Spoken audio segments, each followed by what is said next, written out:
माफीची घोषणा करण्यात आली। मुख्यमंत्री फडणवीस यांनी नेमकं काय म्हटलंय सविस्तर पाहूयात। पुण्यश्लोक अहिल्यादेवी होळकर शेतकरी कर्जमाफी योजनेची घोषणा करण्यात आली। पात्र शेतकऱ्यांचं 30 सप्टेंबर 2025 पर्यंत 2 लाखांपर्यंतचं कर्ज माफ केलं जाणार। नियमित कर्ज फेडणाऱ्या शेतकऱ्यांना 50,000 रुपयांपर्यंत प्रोत्साहनपर लाभ दिला जाईल।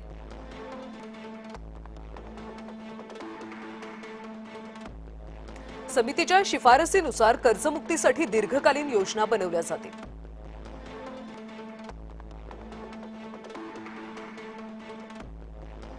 तर कृषी क्षेत्रातल्या घोषणा आपण पाहूयात। बळीराजाला केंद्रस्थानी ठेवून 10 ते 15 ठिकाणी एकात्मिक मूल्य साखळी तयार केली जाईल। 30 लाखांहून अधिक शेतकऱ्यांना एआयच्या माध्यमातून हवामान आणि शेती मूल्याची माहिती मिळते।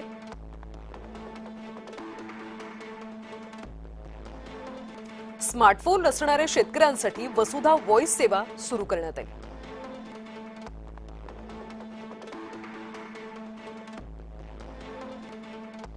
कृषी स्टार्टअप्सना मोठी चालना दिली जाईल।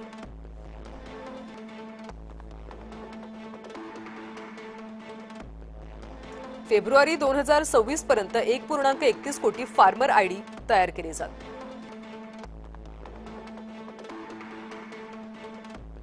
आगामी 2 वर्षात महाराष्ट्र नैसर्गिक कृषी अभियान राबवणार।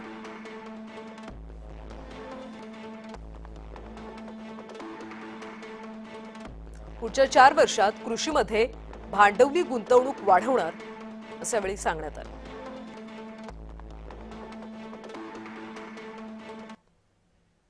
दरम्यान कर्जमाफी संदर्भात शेतकरी नेत्यांनी काय प्रतिक्रिया दिल्या पाहूयात। आज जी कर्जमाफी जाहीर केली आहे त्याच्यामध्ये काही अर्थ राहिलेला नाहीये। एक तर राज्यातल्या बहुसंख्य शेतकऱ्यांचं कर्ज हे साधारणपणे 2.5 ते 3 लाखापेक्षा जास्त आहे आणि ते थकीत असल्यामुळे व्याजासकट ते आता 3.5 लाखाच्या पुढे गेलेलं आहे। असं असताना 2 लाखापर्यंतचं कर्जमाफीचा लाभ तेव्हा मिळेल जेव्हा वरची रक्कम बँकेमध्ये शेतकरी भरेल। राज्य सरकारनं आज कर्जमाफीची घोषणा केली, परंतु या घोषणेला आम्ही समाधानी नाहीये। मुळामध्ये विधानसभा होऊन 1.5 वर्ष झाले।